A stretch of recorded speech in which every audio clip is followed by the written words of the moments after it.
Welcome to the Kratom Sobriety Podcast. This is Charlie. Today, we are with Kelli, whose son died from kratom toxicity. Our podcast is mostly dedicated to helping people overcome kratom addiction, but we also want to spread awareness about the potential risks of kratom consumption.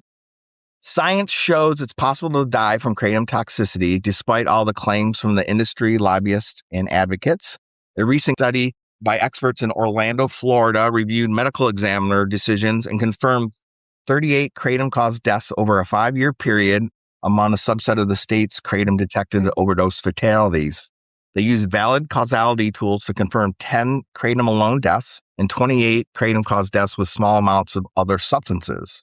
I wanted to add that context before the interview because I know it's widely believed that you can't die from kratom, and that's just simply not true. Unfortunately, our guest today can speak to that from personal experience. Thanks, Kelli, for joining us today. I wish it was under better circumstances, but why don't we start off? Could you just introduce yourself? Hey, thanks, Charlie, for having me today. My name is Kelli. I live in Montana, and I guess the important things to know about me is I am a mom of actually 6. I had 3 biological, and I have 3 bonus daughters. I am a grandmother of 8, and I work with children in the schools as a speech pathologist. And Benjamin was my oldest boy and the only one. What was Benjamin like growing up? Benjamin, like I said, he was my oldest one, and he really set the stage for the high marks for the other kids because he was born just scheduled. He put himself on his own schedule, and he was really very intelligent. He talked early, and pretty much all his milestones were early, and that followed him throughout his life. He was very bright, and he was funny. And gosh, in kindergarten, he would lay out his clothes the night before. This is how organized he was on his own. He did all these things on his own, and he had so many questions. In fact, he started watching the news at 5 years old. He started getting into politics at 5, and just had a real sense of justice about the world. And I had to buy a whole set of encyclopedias because of Ben.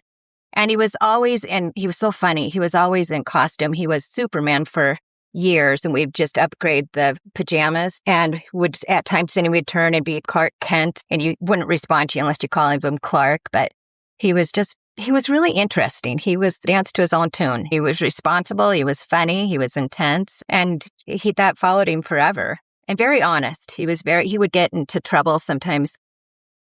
For instance, one time he was building a fort and he went to the neighbor's house and borrowed their supplies, their wood and stuff, but he felt so guilty about it. He finally came in one day and he's like, "Mom, I got to tell you something." And I asked him what, and he said, "I've been stealing." And so I asked him, "What do you think you should do?" First of all, I found out what he'd been stealing and why.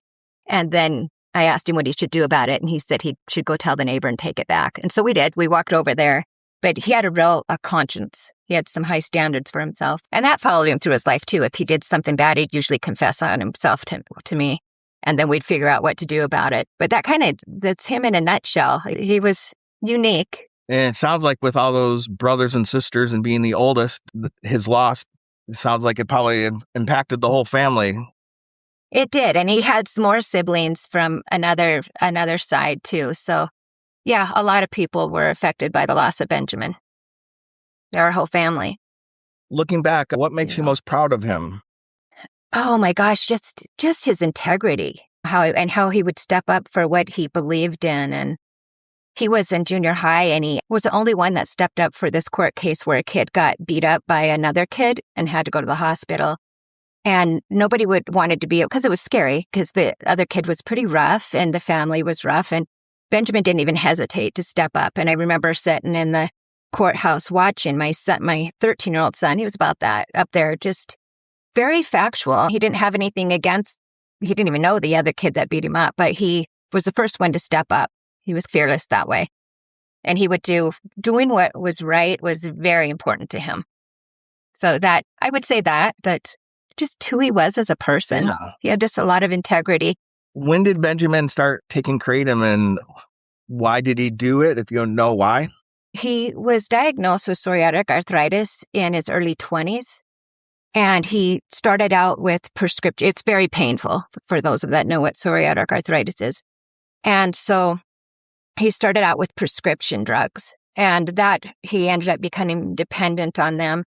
And Benjamin was so responsible that you wouldn't have realized that he was having an issue with that unless he told you. And so finally it came to a head, and he had so much pride. He was embarrassed about it, that he had got himself into a situation like that. That's how he felt, that he would blame himself for that and felt some shame because he was so strong-minded. So he got off the prescription drugs and turned to Kratom, and that was probably in his early 30s.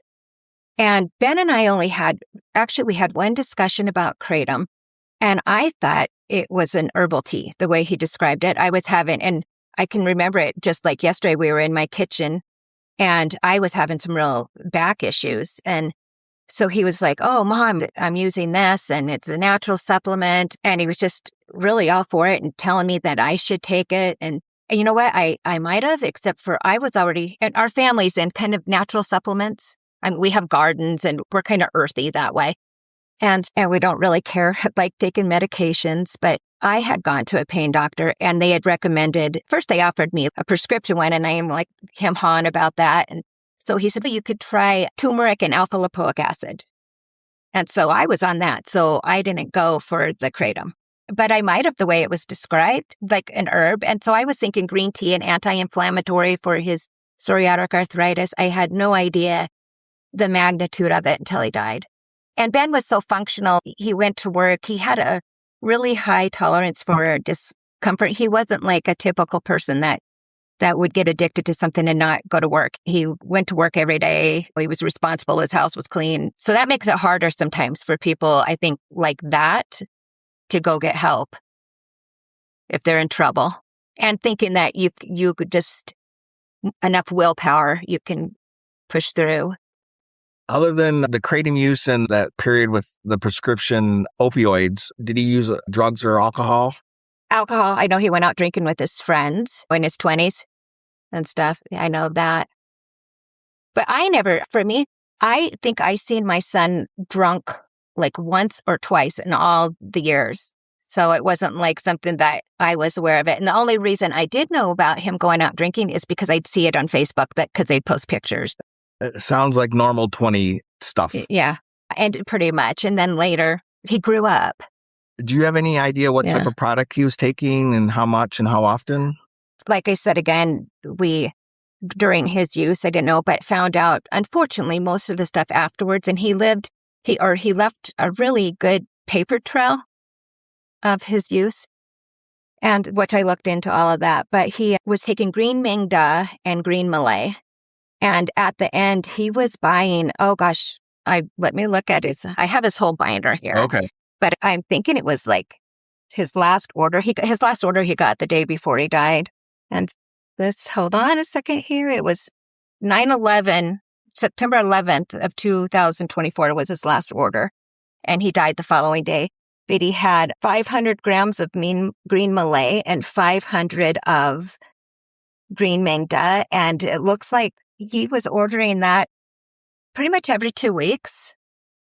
So a lot. 1,000 grams every 2 weeks. Yeah, it looks like, because this one was the one that he got the day before he died. And I have all his orders for 7 years. And they did go up. His usage did. But it was the same, the green Ming Da and the green Malay. And by the end, from February on, it was that 1,000 about every 2 weeks. I'm assuming that's quite a bit. I did the math. It's over 50 grams a day. Yeah. And I know that some of his work friends said that his pain was increasing. And he left a really good paper trail. And then other than the arthritis, he was relatively healthy? Oh, yeah, absolutely. He didn't have any other the psoriatic arthritis was it. And he wasn't taking any other prescriptions at that time, just the Kratom? Nope, just the Kratom. And in fact, his house was so bare, he had moved into his apartment in April, and he was a neat freak. So it was very clean, but he didn't have a lot of stuff in it. And the cops went through it, and then I went through it, or the police went through it, and the coroner, and it was just the Kratom powder on the counter. I did find stool softener in his cupboard, and any little thing I would find, I would call. When I was cleaning it out, I would call. And so there was stool softener, and then it's something like a cranberry supplement thing. And those would be very So, common for a heavy kratom user. There's digestive problems. And so those kind of yeah. things would help maybe with But- the processing of the kratom. Yeah, his cupboards were pretty bare, being that he just moved in there. And then he was working all the time, so he wasn't hardly home. He worked just nonstop. He was a workaholic. He was a manager for a Coca-Cola warehouse. And so, operations manager. And I'm asking these questions as you are well aware, because people will try to dismiss a death like this and say there was other drugs involved or the person was not healthy. But No. Benjamin was healthy and he wasn't on any other prescription drugs. And I looked through his medical records and I'm just looking for answers because I wanted the truth. And in fact, when he first died, I was thinking, oh, he's 40. Maybe it was the heart. I didn't just assume. I thought kratom was an herbal drug, so I didn't even know anything about it. And it wasn't until I went and I picked up his wallet at the sheriff department in the holding and his phone. And I guess his passcode on the fourth try. And I got in to his email because I was looking for why. You're just in such shock when this happens. And I seen this email that he had the delivery order of kratom the day before. So that kind of some red flags, but I still hadn't come to a conclusion yet. We didn't have autopsy reports in or toxicology.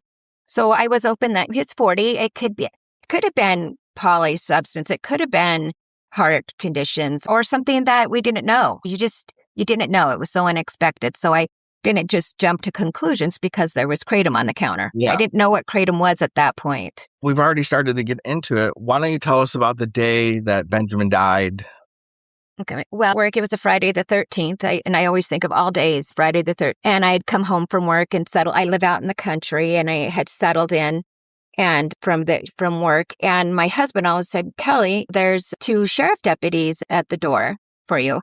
And my mind was like, what are they? Because it was just such a random thing. And I thought, why are they out there? And we had a fake bomb threat at one of our schools that day.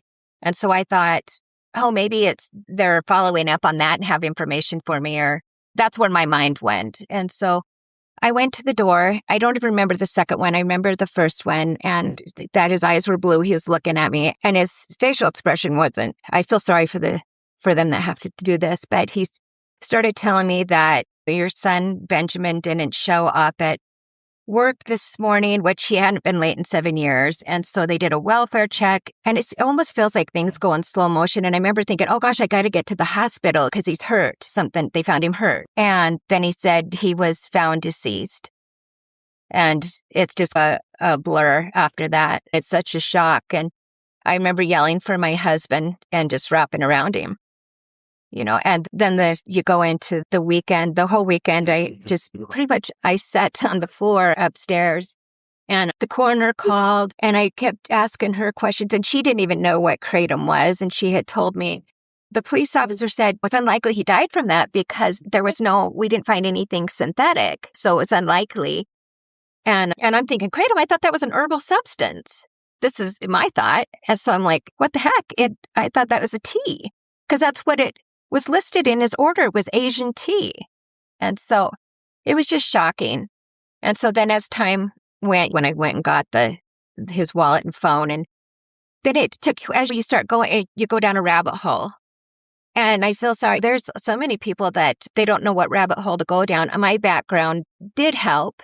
I have had research classes and stuff. And so I have a little bit of headway with that, but it was still hard. You're in the midst of a shock of loss, and then these glaring red flags are over here that you should be looking into, and so it was just crazy, to be honest with you.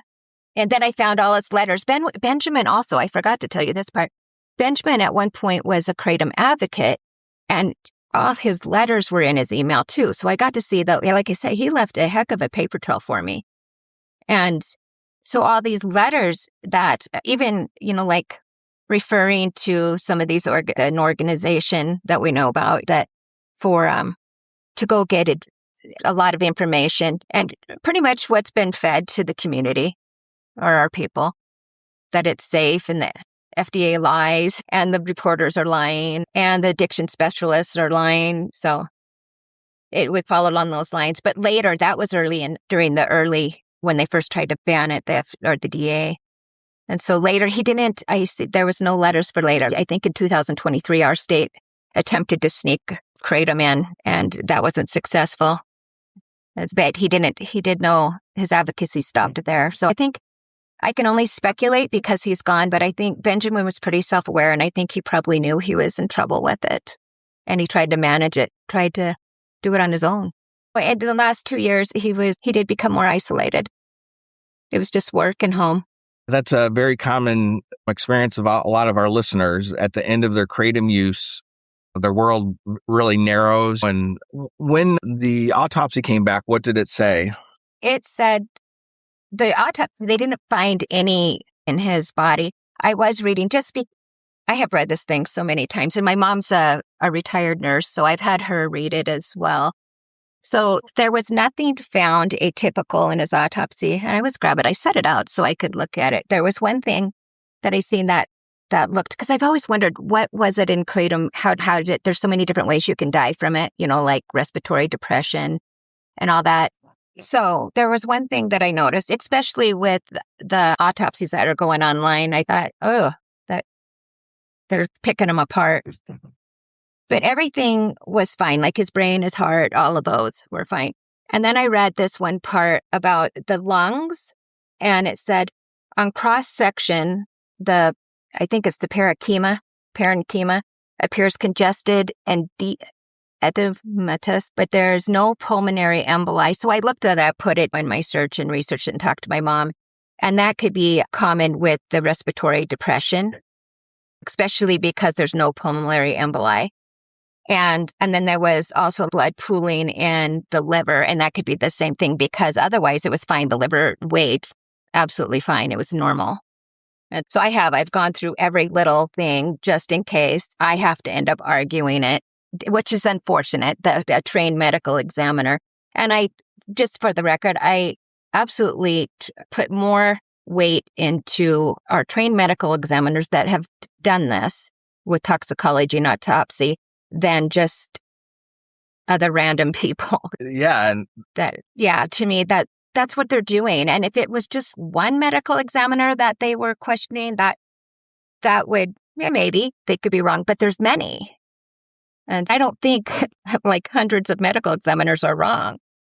No, that Orlando case study article that I'll put in the show notes, it reviewed, I think, almost 150 cases, and there was only a couple that they said were wrong. So the vast majority of the Kratom caused deaths, they reconfirmed looking at the totality of the evidence and using validated evidence-based tools that are used in overdose deaths, and confirmed that in the subset of deaths in Florida that the medical examiner decisions were correct. And in addition to like respiratory depression, which is a little bit less with Kratom than a full opioid, but there are a bunch of other ways to die from it, from seizures, fluid in the lungs, enlarged hearts and livers. Those who argue for the safety of Kratom, they hang their hat on the respiratory depression issue, which there's a lot of evidence that Kratom does cause that, maybe to a lesser degree, but the Kratom toxicity affects all sorts of organs and the seizures. And there's also no studies on the long-term use in humans. And so and Benjamin was that, and he also started getting discolored, that grayish that they talk about from long-term users, chronic users. And so he was also getting that. But it happens sometimes gradually. So I think your mind adjusts to it and you want to think the best. So sometimes those warning signals are there and you ignore them. I think maybe I'm not sure. I wish I knew what was going on with him, but I also, just knowing my son, that if he realized he was in trouble, he would have had a lot of shame about being duped because he was so intelligent, but I get it. We thank you for sharing your experience. The point of your interview today, we're not trying to scare people straight, but hopefully it'll be an extra motivation for those who are trying to quit, because chronic Kratom use can be deadly. What year did Benjamin start using Kratom approximately, and what year did he die? It was in his early 30s, and he died when he was 40 in 2024. So you kind of do the Yeah. math there. I actually had the exact date in his messages, and I can no longer get into his Facebook messages. So I think I've screenshot it somewhere. I was looking for it actually before we talked, and I couldn't find So it. probably more than 5 years, but less than 10 years. And Yeah, there's absolutely, you're correct. There's absolutely no studies on humans using Kratom for over 5 years. What are the outcomes of that? And there was also a toxicology screening in your son's case, right? yeah, and it was, what was it? It says here, 2,500. What is it? The NG-ml mitragynine is what they have. And nothing else came back in the blood screen, right? Yeah, just Kratom. I know you've started over the last couple of years talking about this online and in public testimony at legislative hearings. Have you experienced backlash from this? At times because I did a newspaper article for Montana, and it went viral. It went in all the newspapers there. And there I did, because you're accused of lying and how dare you, and you need to post his autopsy report. And then there was another one for a Michigan news or Facebook senator. Oh, what was his name? The Michigan representative. He posted your son's story, didn't he? Yeah, we did. A bunch of us did 30-second interviews just to share about what our sons died from. And so that was put on Facebook, and those were interesting. And I have been told to shut the F up, things like that. And he didn't die from that. Or there'll be a whole different story. Like one was that he stole my Klonopin that I've never taken. I've never had Klonopin. And so he stole the Klonopin, or just different random things that they say that is just off the wall that had nothing to do with anything. There's just, run. Yeah, so that part I have. But I've also, just to be fair, I've also had some really good conversations with people that a handful of those that we have, and we've just agreed to disagree and respected where each other's coming from. So I have had not a lot of those, but I have, and they're refreshing, because I think the humanity gets so lost in all of this. We're each looking at where we're coming from, and coming from a place of pain on both sides. I'm coming from a place of pain of losing my son, and they're coming from a place of, some of them are the one I really am sensitive to are the ones that are in a lot of pain, because that's where my son was and what motivated him to take it. And so they're afraid of losing something that they feel really has helped them. And maybe they have not been able to get that from their physician, which they say. So I have empathy there. Not that I agree because of the research, and my son was sitting in the same boat, and his outcome wasn't good. So I kind of think of it as this game of Russian roulette, because we have this product and we don't have the science behind it, and people are taking it, and some are dying, some aren't. And so it's just a Russian roulette situation. So I kind of think of that analogy. And so why are some people, it's fine, and some people aren't? And the studies aren't there enough to really give us those answers. I wish they were. And when they do, if it comes to a place that it does, then I will be fully supportive if they figure out. I just want people to be safe. It's not about hating on anybody. I know the way our liver processes things, the enzymes, there's genetic differences. So there's a whole range. So if you have a genetic disposition, I'm not saying your son had that, but that you process Kratom slower, you would be more at risk for toxicity if you had that sort of an enzyme profile in your liver. And just, we don't know what doing this for 5 or 10 years. Yeah, and the other thing to consider is as we get older, our metabolisms change. We have chemistry that changes as you get older. So that could be scary too. That's why it's so scary with no medical oversight, that you don't have a doctor watching this and that's aware of this. You're pretty much self-medicating or getting advice from others that don't have medical degrees, that maybe a physician would catch the signs. I've been in that position before when I've gone into the doctor and they're like, oh, this is what's going on with you, instead of me Googling and figuring it out on my own, getting advice from people that don't have that background. And it is absolutely true. Most of the Kratom deaths do involve other substances, but a big subset of those are just common over-the-counter medications and prescriptions. And so that's really scary, is you absolutely don't want to use them with any prescription or any over-the-counter meds, because there can be some deadly interactions with that. And that wasn't your son's case. No, but that's absolutely relevant. Or if you think of somebody that's a Kratom user that gets in some sort of accident and goes to the hospital and they're not aware that they're on Kratom, and so they give them some sort of substance to help, with, and they have a reaction there. And a lot of them, they're still figuring out how to treat them when they come in. But if you don't know, it's something that I think should definitely be documented on their medical charts. But a lot of people aren't even going to the doctors anymore because they just think Kratom's their answer, period. I know you want to educate other families about the risks associated with Kratom. What are the type of messages you want to convey?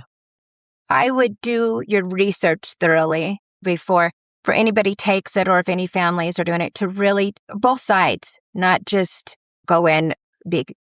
And I had to do that. You have to set your emotions aside a little bit. And that's what I did. I sat down and I watched Dr. Christopher McCurdy videos in the beginning. And that's my nature, to research things when I want to know why. So I sat there, I remember, with a notepad, but I think it's to go look at both sides thoroughly and do your pros, your cons. And it's hard to sort out.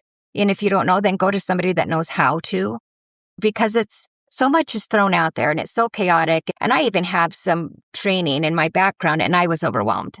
And so I just started organizing the information and looking at it. And it took and I'm still finding out information.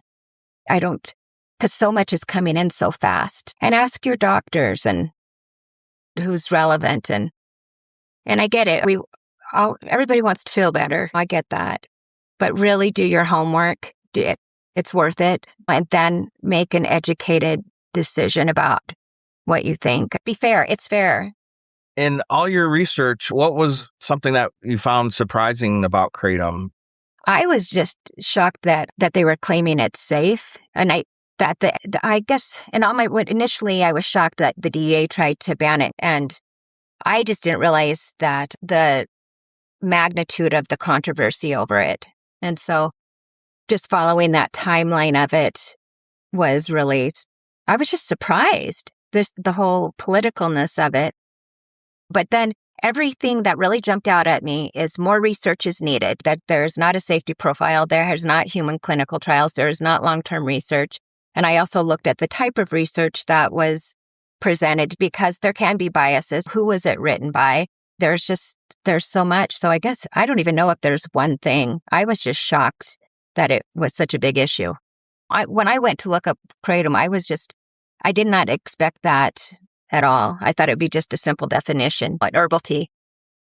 And so I guess I was surprised to find out that it's not simply an herbal tea, that it is a dangerous psychoactive substance. I went in a circle, but it was a lot. That's how I felt when I opened up my research. It's, oh my gosh, it felt like going into my messy basement and like, where do I start? That room that you have, that's the catch-all. That's what it felt like. I started the podcast in the same position as you. I had experienced Kratom entirely offline. I just was going to the vape shop, and I had no clue about the past ban effort and the controversy about it. And I thought it was just a big misunderstanding, because I did start to get messages that, Kratom isn't addictive. I started this Twitter account when I tried to quit. That was the other thing too, that you just kind of jolted my memory, is looking up, and I've seen the new parents speaking out. And I was shocked because I'm really sensitive. And so I was really shocked about the reactions of people to these parents that spoke out. It was really aggressive. And I'm like, oh my gosh. And so things like, you should go slit your throat and be with your son, or stuff like that. Or the one that really got me, if I was your mom, I would kill myself too. Things, or if I was your son, I would kill myself too. Things like that. That really was shocking. And that was a red flag to me too. And then, and seeing just the overall response, that usually if there's a concern, I'm taking my profession, for example, if you come in and say, hey, I'm concerned about this, I've noticed this, then we all sit down and we have this rational conversation about it. We don't, but it's different with Kratom. It's, oh, you say any concerns and it's, oh my gosh, it blows up. And it's not very rational. You're not having a nice conversation. Although I have had with some, I have to say that it's nice. And even though we might end with the disagreement, and I'm grateful for those. I know that you're active in Montana. What is the state trying to do in there? I recently saw your presentation at a committee hearing in the state. In that committee, they voted 6-5 for a Kratom ban, and then they voted 6-5 to not push forward a KCPA. They did. But, however, there is another committee that is presenting that KCPA on September 1st. So we've got more ahead of us. So it just depends on the outcome of that, what we go into the next legislative season with.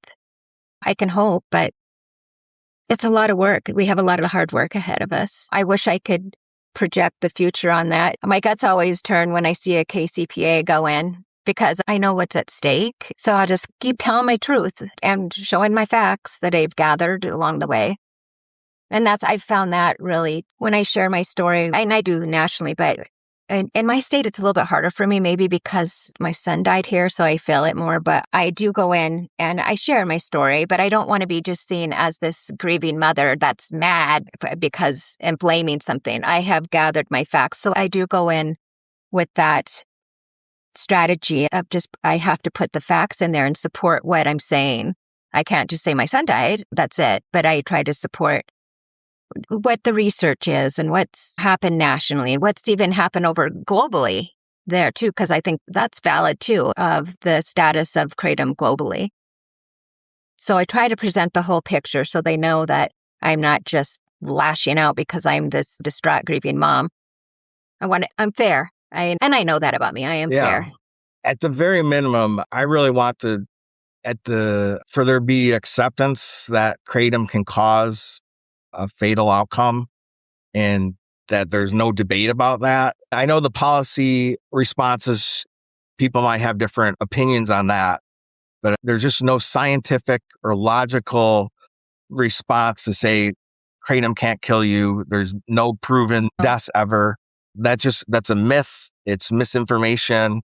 I find it maddening that it's still so pervasive, that belief system, because it's absolutely false. I find that probably my biggest challenge and frustration too, because it's just like watching a horror movie and you're saying, don't do it. I think in that economic committee meeting, it just felt that lives were saved once they did that they listened and they looked at the facts. And I think it's really been challenging, like now them saying that the FDA is just targeting 7-OH because now they're trying to portray it like, okay, so Kratom's fine, it's safe, and it's not. They still are warning about it. And I get wondering if maybe it's just politically easier to target that because of the backlash we had back in 2016. So they can get something in because they still have it there that Kratom's not okay and neither are safe. But I don't know. I don't know why. I don't know what the answer is there. And I think there's so much behind the scenes that we probably don't know.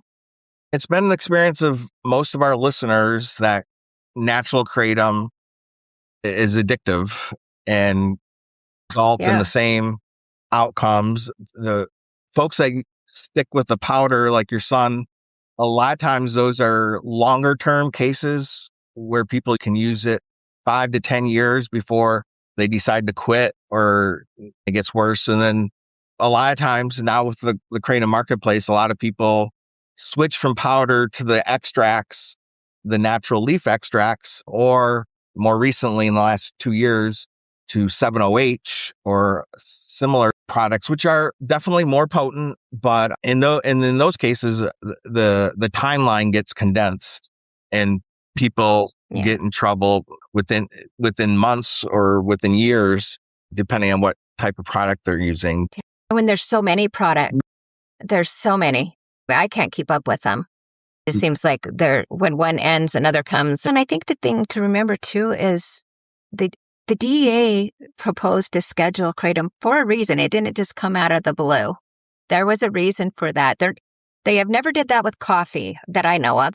And yeah, that, and just all the states and all the countries and stuff, there is a reason they're doing this. I wish people would listen to that and look at the big message that's been being told to us for years, actually. And this was predicted I'm not really shocked about the synthetics that come in. It was a given. It happens. It followed the same timeline as other substances. If you look at trends and patterns. Yeah, the same thing happened in cannabis space, the higher potency and then the synthetics. Is there anything we didn't touch on that you would like to share with our listeners? One of the things I was thinking, they always say that if we take away Kratom, that will create a black market. And that I was thinking of, and maybe you have more insight on that, but when I've looked at it, for one, we already have the black market on there with Kratom.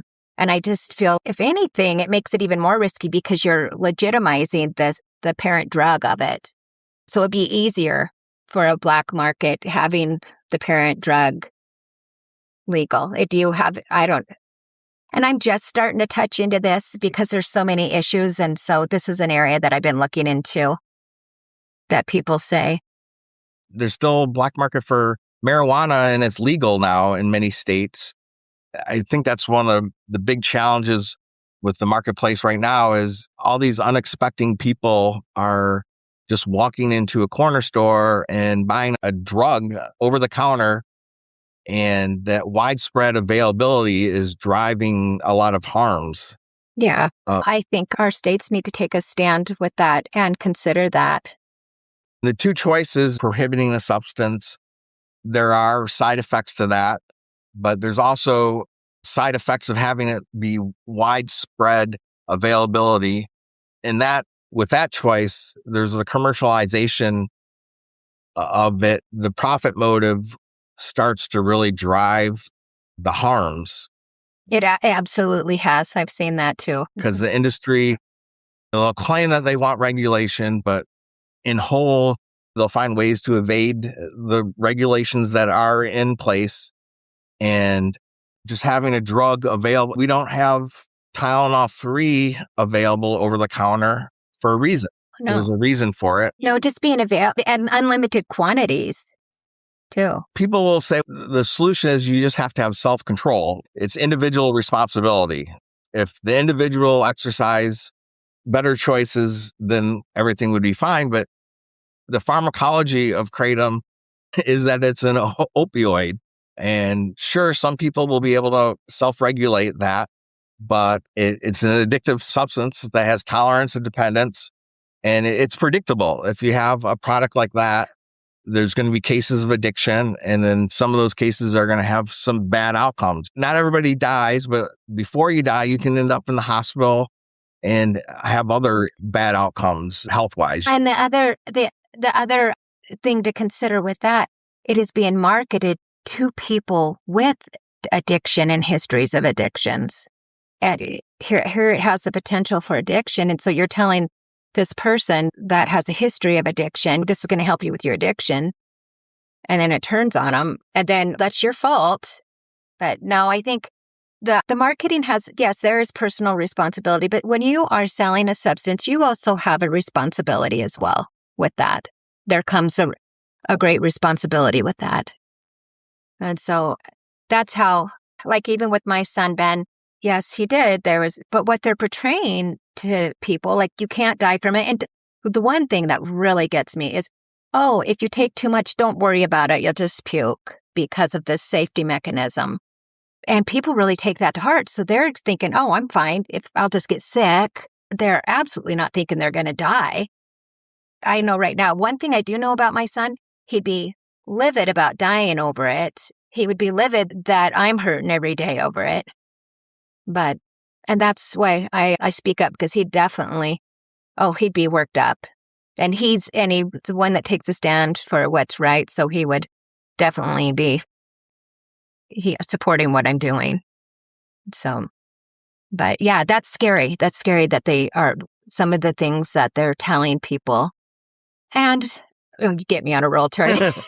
And the other thing that really bothers me is all these professional organizations that are discredited repeatedly, or health professionals actually, that are discredited, even Mayo Clinic. But what's really scary about that is people start believing it, and that becomes a public safety threat in itself, if you think about it. Because they're thinking that the medical professionals, the addiction specialists, anybody that disagrees with them are the bad guys and are their enemy, when really they just want people to be safe. So I think that in itself is not good public policy, and it is a huge public safety threat to our people. Beyond trying to get there to be acceptance that kratom can cause death, I think the next biggest problem is this widespread belief that it's safe and not addictive, and any public education efforts to present the risks and the harms, there's just widespread discrediting of that, like the Mayo Clinic example. So people cannot take personal responsibility if they can't make an informed choice. Thank you for sharing Benjamin's story today. And thank you for speaking up despite all the pushback that I know you experience. I'll let you have the final word before we say goodbye. I appreciate being here. And I guess my main thing is just listen to all of it, rationally listen to it, and back it up with the research. Go look. McCurdy is a good one. He just had a news article or news media out in Spectrum News, and he says right there, you can OD, and they can't say it's safe until the safety studies come out. That's bottom line. It's not verified as safe. Thank you for that. I'll make sure I put that in the show notes so people can take a look at that. And once again, thanks for our interview fell through that we were going to have this week for a quitting story, and you stepped in last minute. So I really appreciate it so much. Thank you. Have a good day. I know you have some birthday parties. I do. Thank you. Take care.